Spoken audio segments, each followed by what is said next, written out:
Եզրած Սրբազան, նրա գործակալական թուղթը,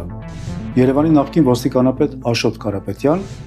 Հայաստանի ոստիկանության պետի նախկին առաջին տեղակալ Արմեն Երիցյան, ինչ կապ կա։ CVK-ի այդ ֆոտոն լիրիկան են կողմ, մի լուրջ հարց առաջացրել ինձ մոտ, ոնց կարան ագենտին պալիտ անեն, եթե իրոք ագենտ է եղել։ Երբ Երիցյանը վեցի պետն էր, Աշոտը օպերլիազոր էր, ու մի օպերացիայի ժամանակ, որին Աշոտի գործակալներ ներգրավված, ոստիկանության ոչ մի աշխատող չտեսավ այդ մարդու դեմքը, դիմակավորված էր։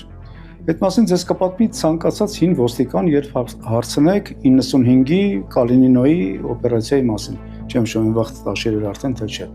Ես 02-ում էի, ինքս եմ նկարել ու հասկացել եմ, որ ագենտը իրավապահ համակարգում սրբություն է։ Հիմա ոնց պետքա վերաբերվել այսօրվա թղթին։ Երևի են Ջոն Տրավոլտայի պես, հա։ Եսուր Տրավոլտան էր։